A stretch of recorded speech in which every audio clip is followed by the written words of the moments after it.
بەناوی خوای گەورە سڵاوتان لەبێت بەڕێزان لە بەرنامەی ئەمڕۆ باز لە ڕێکەوتنی هەرێم و بەغداد دەکەین لەسەر پرسی نەوت و موچە هەروە لە داهاتووشدا لە سەرداهاتی نانوتی چۆن ڕێک دەکەون و موچەی مانگی حەوت کەی بۆ هەرێمی کوردستان دەنێردرێت و بۆ چارنووسی موچەی مانگەکانی داهاتوو چی لێرێ و ساڵی داهاتوو 2026 ئایا ڕێکەوتنەکە نوێ دەکرێتەوە ئایا هەرێمی عێراق بودجەی دەبێت لە ساڵی 2026 و موچە و ئابووری هەرێم چی بەسەردێ ئەم پرسانە لەگەڵ بەڕێز پرۆفیسۆر دکتۆر فازڵ نەبی بریکاری پێشووتری وەزارەتی دارایی عێراق سەیرە سەر دەکەین کە بەڕێزیان لە هەولێرەوە لەگەڵمانە. کاکتۆر بەخێر بێن، سوپاسیان بەدەبوون دەکەین. ئەگەر سەرەتا سەرنجی بەڕێز بزانین لەسەر ئەو ڕێکەوتنەی کە کرا لەبارەی نەوتەوە، سەرنجی بەڕێز چی وایە؟ ڕێکەوتنێکی باشە بۆ هەرێم و بۆ بەغداش؟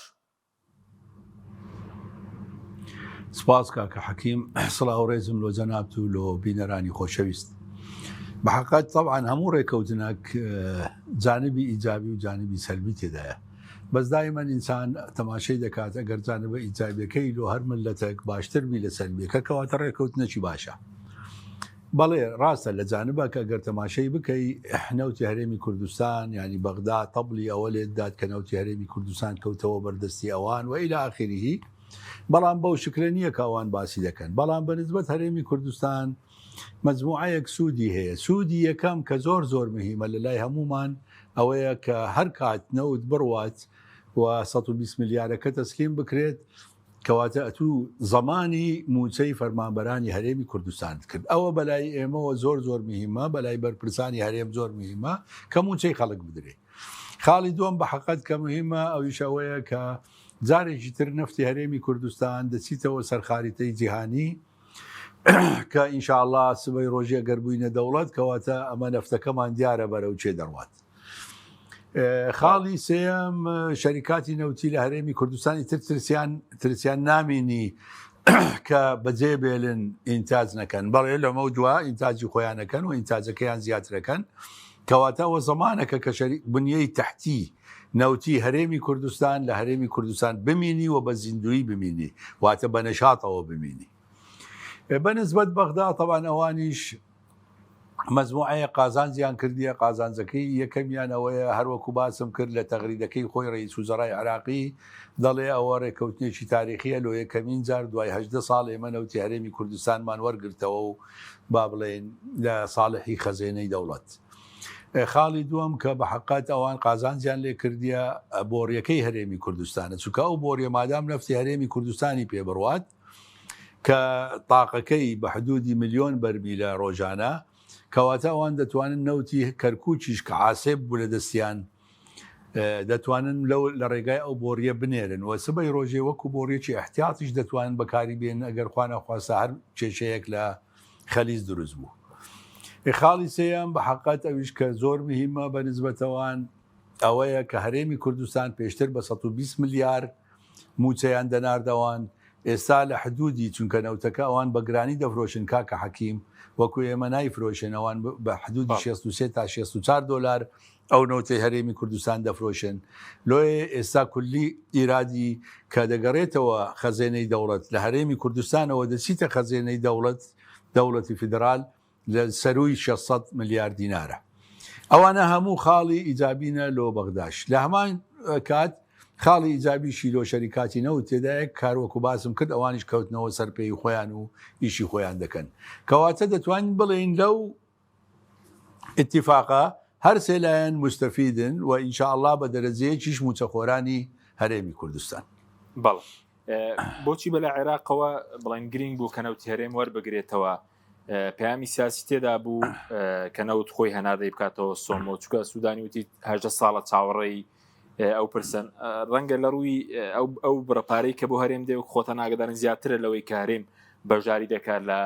خەزێنەی فیدراڵی. وایە ڕاستە بەنسبەتەوەوان زۆر دەمێکە خڵپەیان ئەوەیە کە هەرێمی کە نەوتی هەرێمی کوردستان ئیتر بکەویتە ژێر دەستی ئەوان. ئەمن لە وجهت نظری من کاکە حەکیم نەوتی هەرێمی کوردستان نەکەوتیتە ژێر دەستی ئەوان، ینی ئەو وەزیری نەوت لەو لێدوانەی وەزیری نەوتی عێراقی لە لێدوانەکەی موفق نەبوو لۆ چونکە بنیەی تەحتی نەوتی هەرێمی کوردستان لە هەرێمی کوردستانە، ینی لەژێر دەستی ئەو نییە تەنها فرۆشتنەکەی ینی بە بازارکردنەکە لە دەستی ئەوە لۆیە ئێمە وەکو هەرێمی کوردستان نابی لەو خاڵە عاجز ببین بڵین وەڵا نەوتەکەمانی تر ڕۆیشت و کەوتە بەردەستی ئەوان نەخێر مادام بنیەی تەحتی لە هەرێمی کوردستانە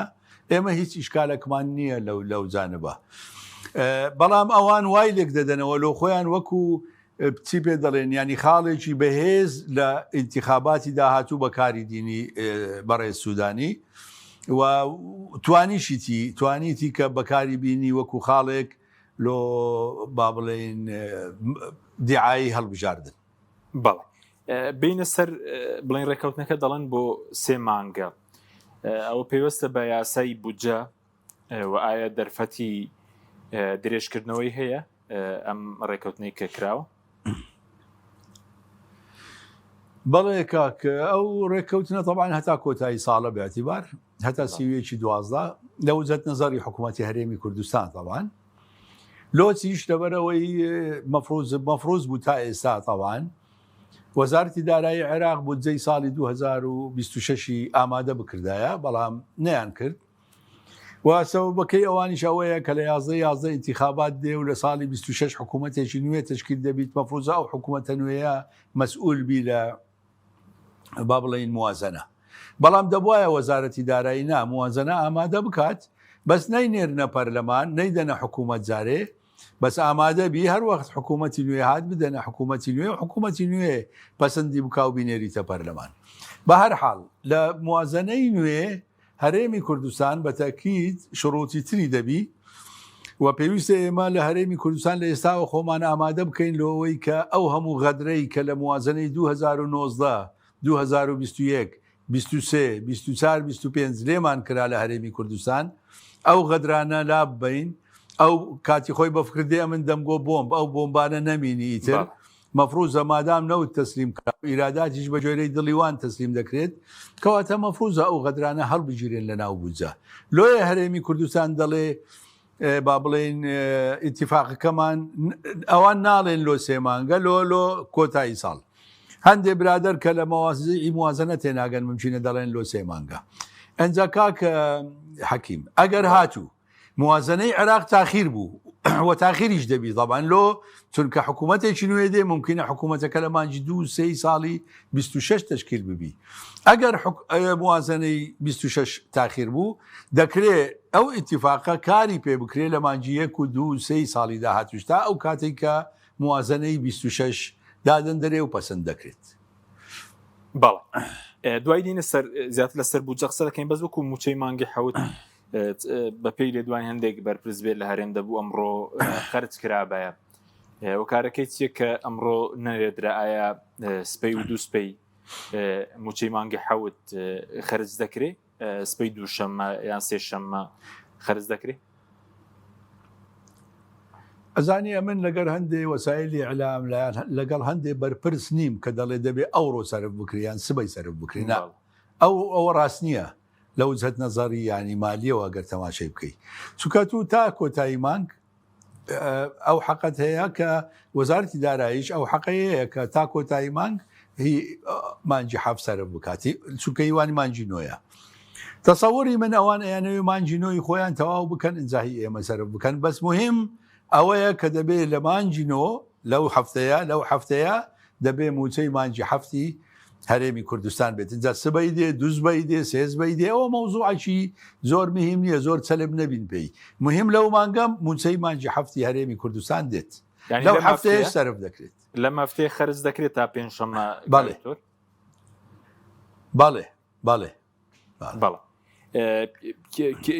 گرفت نییە ینی تەنا پەیوەندی بۆیە کە موچەی موچە خۆرانی خۆیان تاوکەن ئایا ڕێکارەکان ئەوەندەی دەوێت هەفتێکی دەوێت تا بڵێن موچە خەرج دەکرێت نووسراو دەکرێت بۆ وەزارەتی دارایی تا تەیف سامی ئەو ڕەزامەندی لەسەر دەنوێنەیان چۆنە بڵێن بزانی مادام اتفاق کرایتر پێویستی بە ڕەزامەندی ئەنجومەنی وەزیرانی عێراق نییە هەموو مانگ ئەسڵەن لە کۆنیش کاکە حەکیم کاتەکە ئێمە لە وەزارەت بووین حتا موچە سەرفکردن موچەی هەرێمی کوردستان ئەزانی هەمووی ینی دائرەی محاسبە لی مەسئولە وەکیلی وەزارەت ئەگەر لەوێبی یان وەزیر لەوێبی عازە کە داتە دائرەی محاسبە و موچەیە سەرف بکەن فقط ئەوەندەیە یعنی لە ناحیەی وەخت زۆر وەختی پێویست نییە بەس لە ناحیەی تەنظیم ممکنە ئەوان بڵێن ئەمە جارێ با موچەی خۆمان تەواو بکەین ئینجا موچەی هەرێمەنێرین ئەوە مەوزوعەکی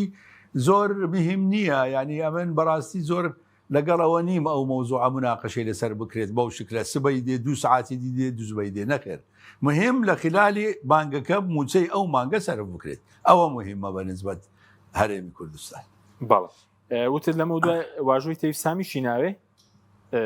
ئەوە سوودانیشی ناوێ طبعا ئەوان تازە فێر بوونە بەڵێ هەمومانجێ ماشەڵا سڵی فەزانی لەبەر ئەوەی بەڕاستی وەکو پێتم گوت لە وەزیفەوە ڕۆیشتە وا دەزانی دەبێ هەموو شت ئەو بیکات نەخێر ئەسان ئەتومادام موازنە هەیە دائرەی موازنە دائیمان شت سەرفەکات بەڵام ئێستا وای لێ هاتیە بەداخەوە نەک وەزیر وای لێ هاتی هەر شتێک لە وەزارەتی دارایی سەرف بکرێت دەبێ ڕئیسی وزەراش موافقەی لەسەر بکەوە غەڵەتە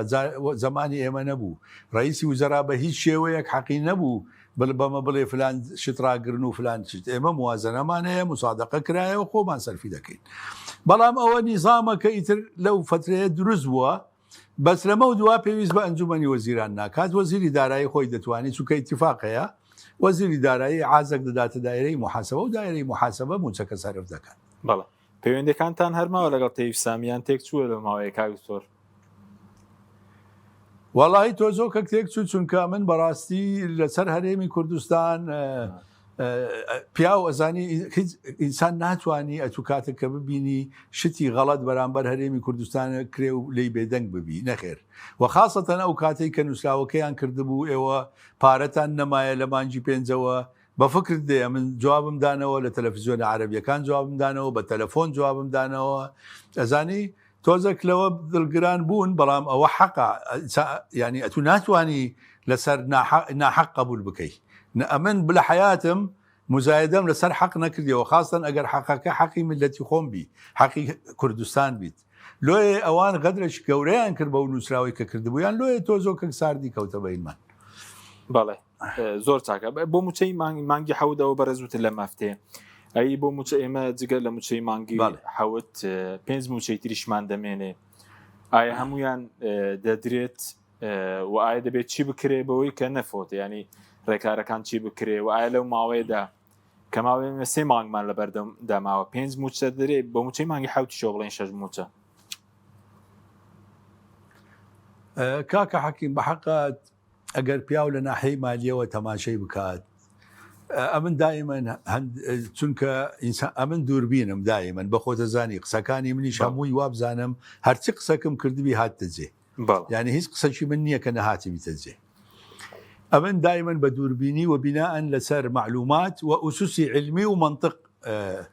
شت تەقدیر دەکەم ئەمن ترسێک لە دڵم هەیە لەسەر 2 موچە بەڕاستی پێت بڵێم ناڵێم دەفەوتێ بەڵام ناشرێم نافەوتێ چاوت لێبی ئەو 2 موچەیە پێویستی بە متابعەیەکی مستەمر هەیە لەلایەن بەرپرسانی خۆمان لە هەرێمی کوردستان و لەلایەن ئەو برابەڕێزا کوردانەی کە لە بەغدا بەرپرسارەتیان هەیە دەبێ بە ئیستیمرار لەگەڵ حکوومەتی عێراق لەگەڵ وەزارەتی دارایی عێراق لە با بڵێن ئیتیصالی مباشر بن لۆ ئەوەی جەدوەل زەمەنیەک دابدرێت جەدوەلێکی زەمەنی دابدرێت لۆ سەرفکردنی ئەو 5 موچەی کە دەمینی چونکە ئەو موچەیە ئینشاءالله لەو هەفتەیە سەرف دەبی چونکە دوایی 3 مانگە بینی ئەتوو 5 موچە قەردارە بی عێراق لە 3 مانگەکە ئەگەر جەدوەلێکی زەمەنی لەگەر عێراق دانەندرێ و ئەگەر بە مستەمڕی ئیتیصال لەگەر عێراق چ ڕیاسی حکوومەتی عێراق چ وەزارەتی دارایی عێراق بە ئیستیمرار ئیتیصالمان نەبی ئەمن ترسێک لە دڵم هەیە لەسەر 2 موچە ئینشاءالله وانابی بەڵام ئینسان دەبی دائیمەن متحفظ بی و بزانی کە چ دەکاتەوەی کە بزانی ینی چ دەکەی لە مستەقبل لەگەڵ عێراق لۆیە ئەمن دائیمەن گۆتیتم ئێمە 2 موچەمان لە منتیقەی پورتوقالیە ئەنجا دەبێ مەحاولە بکەین لە منتیقەی پورتوقالی بیانهینەوە منتیقەی سەوز خوا نەخواستە نەچنە منتیقەی سۆر باشە ئەوە ئیشی پێویستە ئەوە ئیتیصالاتی مباشری پێویستە و متابعی مستەمڕی پێویستە بەڵێ تا چندێک پێوەستە بەوەش کە وەزارەتی دارایی هەرێمیش دەبێت زوو 120 میلیارەکە ڕادستی بەغدا بکە ئەگەر بڵین 5 موچەی تر بێ لێ 520 میلیاریش ڕادست بکەن جاوە دەبینیتەوە بینی خۆیان ئەمە با زۆر داخلی تەفاسیل نەبین مهم ئەوان لە با بڵین ئیتیصالی مباشر بن و بزانن بەغدا چی دەوێ یعنی و ئەگەوەی دەکرێت لەلایەن هەرێمی کوردستانەوە بکرێت لەوەی ئەو دوو موچەیە نەفەوتێت و ئینشاءالله نافەوتێت بەڵام ئەمە دەبی دایمەن ئەو ترسە لە دڵمان هەبیت کە دوو موچەمان لە خەتەرە باشە لە ڕوو یاساییەوە ئەگەر تامانگی 12 نەیانتوانی بڵین هەموو موچەکان بدەن ئەگەر بچێتە ساڵی داهاتوو ئایا دەفەوتێ یاخود نافۆتێ لە ڕووی ساڵی دارایی و یاسای بودجە و پارەی کاشوەوانە خوا نەخواستە ئەگەر گەیشتینە 25 دوازدە و سەرف نەکرابوو بەڵێ هەر معاشێک سەرف نەکرابوو دوای 25 دوازدە هەندێک جار وەزیر حەقی هەیە تا سیویەکی دوازدەش ئەگەر پارە ئەگەر هەر موچەیەک سەرف نەکراوە بەڵێ لە ناحیەی قانونی دەفەوتێ بەڵام ئەگەر ئیتیفاقەک هەبی ئەگەر حکوومەتی عێراقیش گوتی ناتوانم ئەمن ئەو دوو موچەیە تاویز بکەم لە ساڵی 2025 دەکرێت لە موازنەی 26 کاکە حەکیم دەکاتی ئەعدادکردنی موازنەی 26 دەکرێت مادەیەک زیاد بکرێ کە دوو موچەی هەرێمی کوردستان کە مەبلەغەکەی ئەوەندەیە لی ساڵی 2025 بخرێتە سەر بودجەی ساڵی 2026 و لە ساڵی 2026 ئەو موچانە سەرف بکرێ بە نەسەکی قانونی چاوت لێبی لە موازنەی 26 طبعاً ئەگەر ئەو نەسەی بکەین طبعاً نافەوتێ بەڵام ئەگەر ئەو نەسە نەبی بەڵێ طبعاً بەتەکیت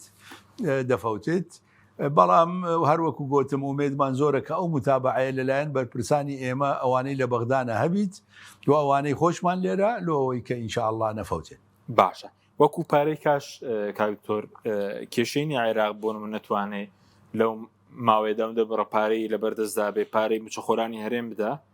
کە نزیکەی تریلیۆنێکەوە پارەی خۆی و خەرجەکانی دەوڵەتیش بدا کێشەیەوەی نییە لەمڕۆ نەخێر لە ناحەیەی نەختینە ئەوە تەنها قسەیە ئەوە هەندێک مەسئول دەیکەن هەندێک جار لەوەی هەندێشتی خۆی ینی پێ بشارنەوە و ئەمن زۆر جاریش گوتیتمەوە بە بەغداشم گوتێ پیاوەکەیە لە ناو دەوڵەتی عێراق ینی گەمە بە شتە دەکات وە گەمە بە و حالەتە دەکات بەرپرسانی بەغداشم گوتیە زۆر جار تووشی ئەوەتان دەکات هەندێک کێشە ئەو کابرایە لەوەی خۆی دایمەن لە پێشبی و خۆی بڵێ ئەمن حەلی مشکلەکانتان دەکەم و ئیلا لە واقع نەخێر لە واقع هیچ مشکلەیەک لە نەختینە نییە لە عێراق تاالەما نەوت لە سەروی $6 لە سەروی $55 بفرۆشرێت ئەگەر عێراق نەوت لە سەروی $55 بفرۆشی هیچ کێشەیەکی نەختینەی نابیت بەڵام طبعاً لە 55 بێتە خوارێ بەڵێ ئەو کاتێشە دروست دەبێت ئێستا عێراق لە حدودی $63-64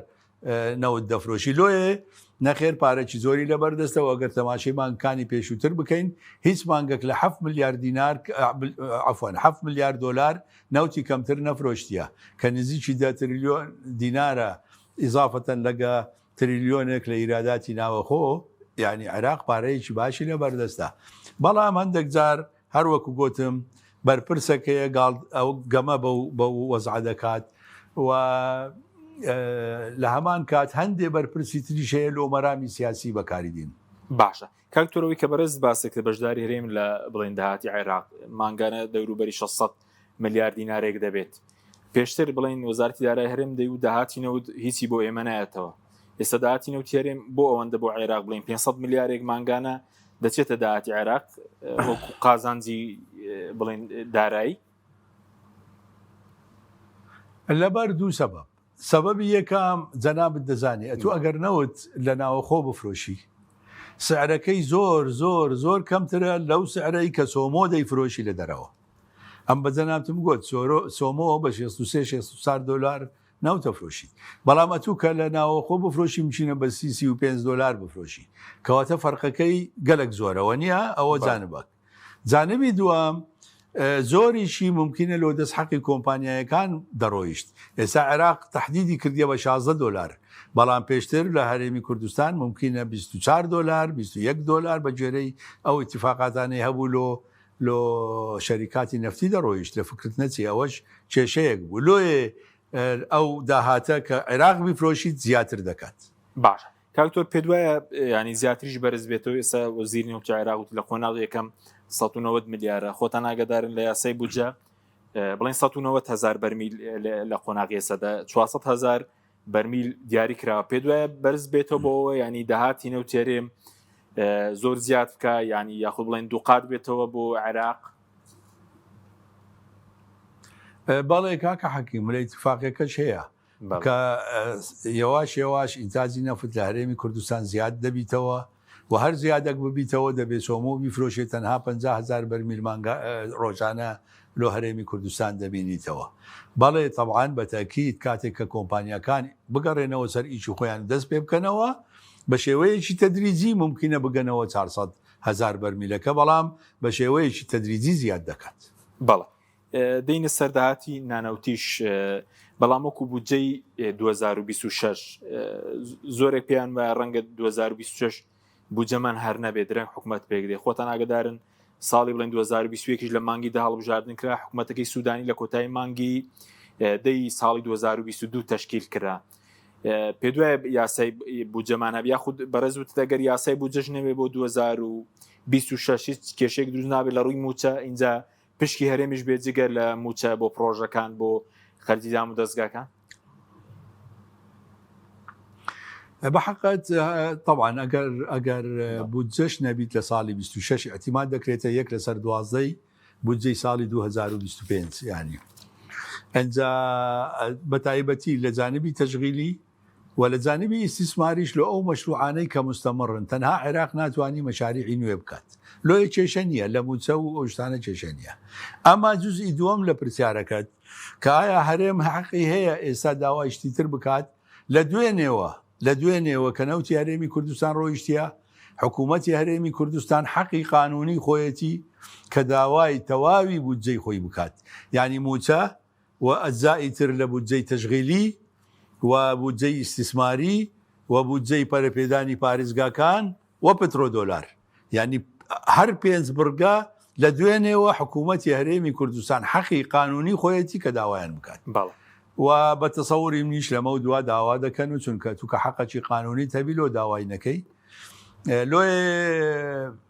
ینی ئەوە کێشە نییە بڵێ بچینە بودجەی ساڵی 26 نەخێر لە ئێستاوە لە بودجەی ساڵی 25 دەتوانیندا داوای ئەو بورگانە بکەین. پێ وایە 2026 بودجەمان هەبێت چونکە خەڵکێکی زۆریش لە کوردستان چاوەڕێی دامەزراندن و دامەزراندن ئەگەر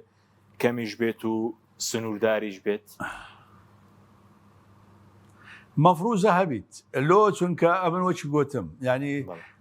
ئەتوو نابێ ئەتیمات بکەێ سەر ئەوە وەڵا حکوومەت دەگۆڕێتە من بودجە ئامادە ناکەم نەخێر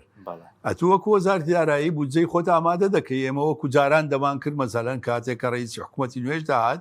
دەوان گۆ بابە مادام حکوومەتی نوێ دێت زارێمەی نێرنە پەرلەمان با حکوومەتی نوێ تشکیل ببی ئینجا بیدەنە حکوومەتی نوێ بینێریتە پەرلەمان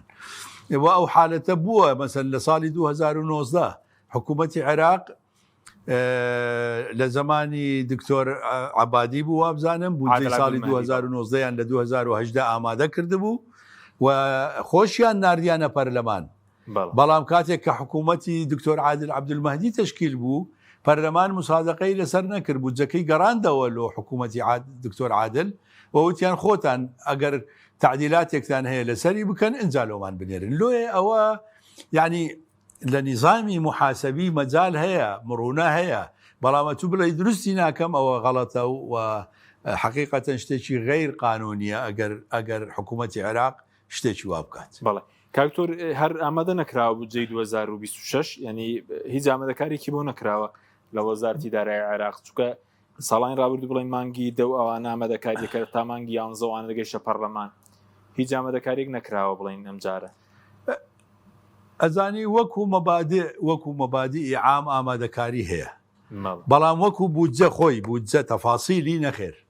ئامادە نەکرایە دەبواە لە ئێمە هەموو ساڵ لە 15 بودجە تەواوە بوو لە 16 دەمان ناردە حکوومەت بە جێرەی قانونی ئیدارەی مالی لە 16 دەبێت بودجە بگاتە حکوومەت و حکوومەتیش دەبێت لە 16 دەبیگەینیتە پەرلەمان. ئەوانە مدەدی جدولی زەمەنی نەکەدانرایە لۆ مسادقەی موازنە. بەڵام بەداخەوە ئەو ساڵ نەخێر تا ئێستا مەبەوەکو مەبادێ بەڵێ ئامادەکرایە، بەڵام وەکو تەفاسیل نەخێر. بەڵ بینی سەرداهاتی نانەوتی ئەوەی کە بڵین راپۆرتی ئەنجومەنی دەوڵەتی شەو وەزارە هەرێم 120 میلیارد ڕادەست دەکات. سەرنج چی بوو لەسەر و راپۆرتەی ئەنجومەنی دەوڵەت لەبارەی داهاتی ناوخۆ و سنوورەکانی هەرێم یاخود بڵین داهاتی نانەوتی هەرێم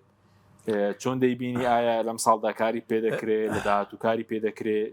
چۆن ئەم پرسەی داهاتی بڵین نانەوتی هەرێمێکلا دەکرێتەوە؟ کاکە حەکیم بە حەقیقەت ئەمن کاتێک کە ئەنجومەنی وەزیرانی عێراق دوو مقتەرەحی هەبوو، مقتەرەحێکی عێراقی و مقتەرەحێکی هەولێر، و بەداخەوە ئەنجومەنی وەزیران قەرارێکی دەرکرد کە ئەو دوو مقتەرەحە بنێریتە ئەنجومەنی دەوڵەت لەوەی ئەنجومەنی دەوڵەت وەڵامیان بداتەوە کە کامیان ڕاستە یا چی ڕاستە لەو بارەوە بکرێت. ئەمن هەر هەمان ڕۆژ ئەمن بەڕاستی لەگەڵ وەسایلی ئیعلام جەنابیشت زۆر ئیتیساڵت کردوتم جارێ بەڕۆژیمە لەگە وەسایلی ئیعلام بەڕۆژوو بووم، بەڵام هەندێک جار مەسئولیەتی وەتەنیت مەسئولیەتی ئەخلاقی توالێ دەکا کە هەندێک قسە بکەیلۆیە ناچار بووم لەگەڵ تەلەڤیزیۆنی ئاوا هەمان ڕۆژ قسەم کرد بە تەلەفۆن بوو وابزانم لەگەڵ ڕۆژان خان بوو، ئەوتم ئەمن داوا لە بەرپرسانی هەرێم دەکەم بە زووترین کاتی ئیتیساڵ بە ڕئیسی وزەرای عێراق بکەن بڵێن کاکە ڕاستە قەرارەکەتاندایە بەڵام مقتەرەحەکان مەنێرنە ئەنجومەنی دەوڵەت بەیەکەوە دادەنیشین جارێکی تر بە محاوەرە دەکەین بگەینە نەتیجەیەکی باش.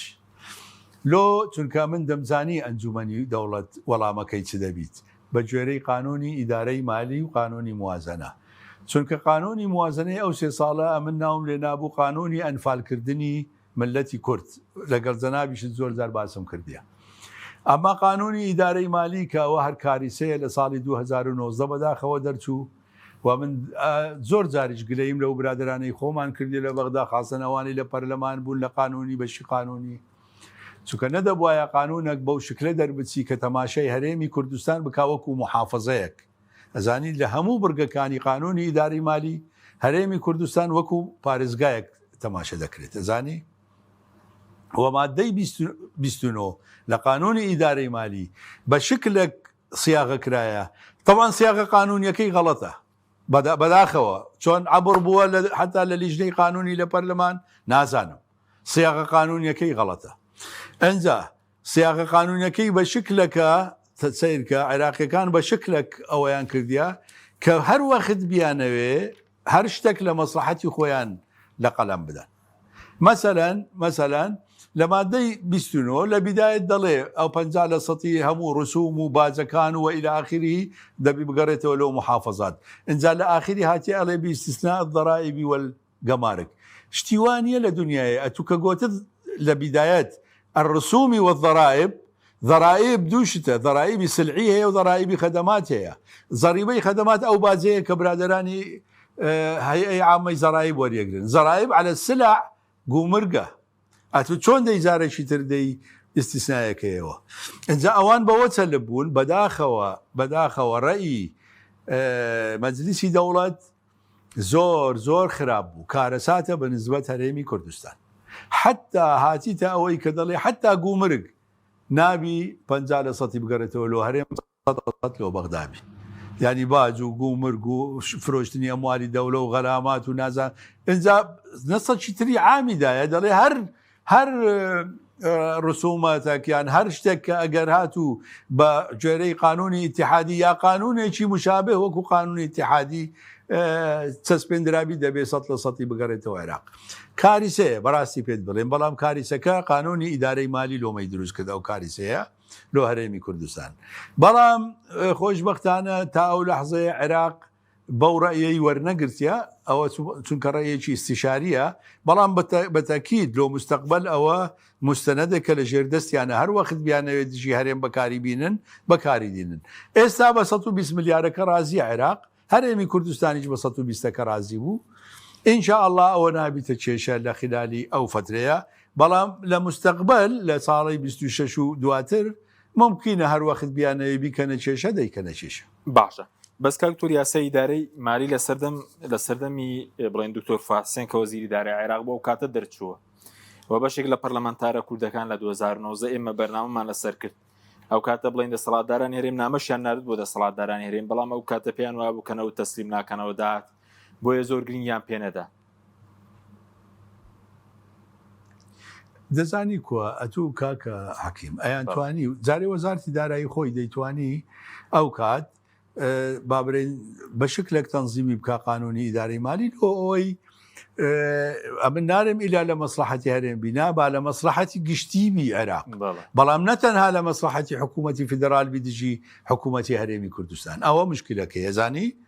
دەیانتوانی شتێکی وا بکەن و دوایی لە دیژەی قانونیش خۆشمان لە پەرلەمانی عێراق برادەرمان نبوو دەیانتوانی کە تەنزیمێکی جوانی لۆ بکەن یعنی ئەوە مشکلێکی گەورە نەبوو ئەگەر بیان ویستبایە بیکەن بەڵام بە تەسەووری من ڕێی خەڵکیان وەرنەگر بە تەواوی لەسەری ڕێی خەڵکی زانا ینی خەڵکی پسپۆر لەو مەجالە وەرنەگیرایە لۆ ئێمە تووشی ئەو کێشەیە بووینەوە بەداخەوە ئەنجومەنی دەوڵەت بە تەواوی احتیمادی لەسەر قانونی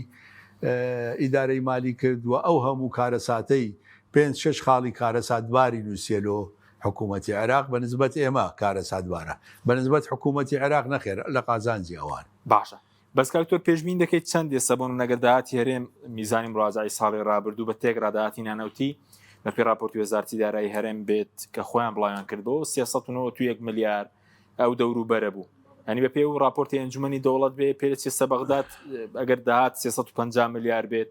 چەند داوا بکە ئەوەی کە لە 150 باج و ڕسومات لە 100 بڵێن باج و ڕسمی گومرگی بەکرێدانی مڵکەکەی مڵکی و دەوڵەت و فرۆشتنی لە 100 پێشبینی ینی چەند دەکە ینی داوای 200 ملیارێک دەکات بە پێیەوە بێت ئەزانی بە ئەمن تو نەبینە سەبەبی ئەوەی کە بەغدا داوای چەند دەکات بەڵام ئەگەر تەماشای بکەی بەڵێ لە 120 زیاتر دەدەچی بۆیە بەرپرسانی هەرێمدا پێشدایان و 120 زۆرە بۆیە ڕازی بوو بەڵام حکوومەتی هەرێمی کوردستان دووەم ڕۆژ 120 میلیارەکەی نارد لەبەر مەسەلەی موچەی فەرمانبەرانی هەرێمی کوردستان چونکە موچەکە وەختی ینی کاتێک قەرارەکە دەرچوو ئەنجا ئەمە هەندێک بەرپرسیشمانەیە بەداخەوە یانی شتەکان وەکو واقع پیشانی خەڵک و پیشانی سەرکردایەتی سیاسی هەرێمی کوردستان و حکوومەتی هەرێمی نادەن دەڵێن قەرارێک دەرچۆ لە ئەنجومەنی وەزیران تەنها 120 میلیارەکە بنێرن نەخێر قەرارەکەی ئەنجومەنی وەزیران دەڵێ 120 میلیارد زائید نەوت ئەزانی بەڵام ئێستا هەردووچیان جێبەجێ کرا لەلایەن حکوومەتی هەرێمی کوردستان لۆی عێراق قسەی نەما لەسەر ئەو مۆزوعە ئیتر دەبێ موچەکان بنێریت یعنی هیچ مەجای تێدا نییە دەبێ موچەکان بنێریت باش بەڵام مەسەلەکە بەڕاستی پێت بڵێم بەڵێ لە 120 زیاتر دەکات و خۆشیان دەزانن بەڵام ئەوڕۆ لەوەی کێشەکە گەورەتر نەبی و ئینشاءڵڵا تا کۆتایی ساڵ جارێ لەسەر ئەو 120 دەڕۆن بە تەسەووری من وەچ باسم کرد ئەگەر ڕئیس وزەرایەکی جەری بێتە عێراق ئەوە ممکنە بە 120ەکە ڕازێبی و کێشە دروست دەکات بەڵام ئەگەر ڕئیس وزەرایەکی قانونی بێتە عێراق و ترسی هەبی لە دڵبی لە ئیشوکار بە تەسەووری من دەگەڕێتەوە لۆڕەئی ئیدارەی دەوڵەت و کێشەمان لۆ دروست دەبی بە هەر حاڵ ئینشاءڵڵا کێشە دروست نابی دیسان دەڕێمەوە ئەمن تو دەبی دوعا بکەین وەخاصەن ئەتوو ممکنە دوعایەکەت قبولتر بی حەکیم لۆی کە ئەو کێشە دروست نەبی ئینشاءڵڵا و تەسەووری من جارێ لۆ ئەو ساڵ کێشە نییە و لۆ ساڵی داهاتوش خوا کەریمە باش کاکتۆر چەند خولەکێک مامەوە سوپاس دەکەین بەزۆکو سەرۆکوەزیرانی داهاتوو سوودانی چانسی هەیە یاخود سەرۆکوەزیرانێک بۆ کورد باش ئێمە لە بەردەم هەڵبژاردننیشین و ڕەنگە وەزیرێکی دارایی تازە بێت چونکە بە پێی من سەیری موالدەکەم کە ڕەنگە تەیف سامی ئەگەر نەبێتەوە زیر خانەنشینیش بکرێ چونکە کاتی خانەنشینیش هاتووە وەڵاهی کاکە حەکیم ئەمن دەزانم چێ باشە ببیتەوە سەرۆکوەزیران لۆ کورد پێشتریش سەرۆکوەزیر بووە بەڵام نامەوێ ناوی بین و ببیتە دیعای سیاسی لەوە برادەران بەڵێ نوری مالکی باش سەرۆکوەزیرێک هەبوو سەرۆکوەزیرێک هەبوو کاکە حەکیم لە عێراق صاحب قرار بوو و زۆر لای کورد بوو بەداخەوە هەندێ مەسئولی کورد ئەو برادەرەیان کردە دژمنی هەرێمی کوردستان وئیلا واللهی ئەو سەرۆکوەزیرە حەلقە بوو خاصەتەن لە دەست جەنابی سەرۆک کاکە مەسعود بارزانی باوەڕ بکە بەڵام هەندێ پیاوی خراپ ئەو ئیشەیان کرد بهر حال إن شاء الله باتماشي يمكن لمستقبل سون دبيت بتصوري من سودانينا أو شانصينية باشە بتصور بخوندوي منه بو معلوماتي كامنها مال العراق يعني العراق بەڵێ ئەوەی کە بەڕێزت باسی دەکەی دیارە نووری مالیکیە چکە پێشتریش لە سەردەمیەوە ئیشتان لەگەڵ کردووە چانسی هەیە با بزانین يعني باناو نینین يعني ئەم ئیشم لەگەر دووسێ سەرۆک وەزیر کردی با ناوی نینین بزانین کو دەبی وەزاکە باشە بەزۆکو پشکی هەرێمیش کە بەرەزوتت داوای دەتوانێت داوای بودجە بکە بەڵز لە پێوە تەلەفۆنەکەی سوودانی مەسرور بارزانی سوودانی ئاماژەی بۆ کردبوو لە 2026 پشکی خۆتان دەبێت لە بودجە لەم ساڵدای بەس موچە دێ پێ دوایە شتێک نایە بە ناوی بودجە و ئەوانە والله ئەزانی ئەوە شەڕفرۆشتنە بە هەرێمی کوردستان ئەتوو مادام نەوتت تەسلیم کرد مادام ئێراداتت تەسلیم کرد بە ژێرەی دڵی ئەوان کەواتە تو حەقت هەیە داوای هەموو بودجەی خۆت بکەی هەندێ بودجە هەیە ئەسەن علاقەی بە مەسائلی تر نییە مەسەلەن بودجەی پەرەپێدانی پارێزگاکان مادام لەو پارێزگاکانی تر سەرفەکرێت ئەمە ناڵێن 100% لۆ هەرێم سەرفکە نەخێر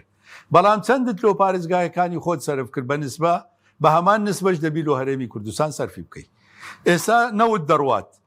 چەند بەرمیل نەوت لە هەرێمی کوردستان ئینتاز دەکرێت دەبێ ئەوەندە پترۆدۆلار بدرێتە هەرێمی کوردستان چەند نەوت بەرمیل نەوت تەوان چەند بەرمیل نەوت لە هەرێمی کوردستان ڕۆژانە تەسفیە دەکرێت دەبێ ئەوەندە پترۆدۆلار بدرێتە هەرێمی کوردستان ئەزانی ئەوانە عێلاقیان خاستن ئەو دوو خاڵە عێلاقیان زۆر بە مەوەزیعی دیکەدا نییە ئەنجا ئەمە حسەی خۆشمان لە موازنەی ئیستیسماری هەیە و موازنەی ئیستیسماری هیچ عێلاقەیەکی بە موازنەی تەشغیلیەوە نییە چەند لە سەدت لە موازنەی ئیستیسماری لۆ خۆتان سەرف کردیە ئەوەندە لە سەتیش لۆ هەرێمی کوردستان سەرفکەن ئەوە قانونە ئەمن ینی ئەتوزانی ئەمن لای من مەستەڕەیە قانون ئەم بە قانونی مالیە قسە دەکەم عێلاقەم لە شتی تر نییە ئەوە مەستەڕەیە غەڵەت قبول ناکات ئەزانی بەڵام ئیتر ئەوان هەندێک جار شەڕەفرۆشن و مەشاکل دروستەکەنەوە مۆزوعی ترە بەڵێ وەکو دوا پرسیارم بە کورتی خەڵک زۆر قەلق بوو لەم ساڵ پێشبین ساڵی بڵێن تا کۆتایی ساڵ ڕێکەوتنەکە جێبەجێکرەوە بۆ ساڵی داهاتوش ئینشاڵڵا باش دەبێت بەڵێ لە ناحەی موچە هیچ مشکلەیەکمانە تەنها ئەو دوو موچەیە نەبی بەڵام لەمە دووە مانگانە تاوان ئەوە هیچ مانگانە 100% موچەی ئەو مانگە دێت کە مانگانە لە عێراق سەرف دەکرێت لۆ خۆیان دوو موچە ئیشکالمان هەیە ئەو دوو موچە شەروەکو باسم کرد ئەگەر ئیشی لەسەر بکرێ و بزان عێراق ینی چی پێویستە لۆ ئەو دوو موچەیە بە تەسەوری من ئەو دوو موچەیەش نافەوتێ بەڵام پێویستی بەزەخت بە ئیشی مستەمەڕ بە متابعی مستەمەڕ هەیە ئینشاءڵڵا باش دەبێت کاکتۆر پرۆفیسۆر دکتۆر فازڵ نەوی مادومان کردی زۆر سوپاسیان بەدەبوون دەکەین سوپاس دەکەین کە لە هەولێرەوە لەگەڵمان بووین سوپاس بۆی بینێرانی بەڕێز سوپاس باوکارانم خواتان لەگەڵ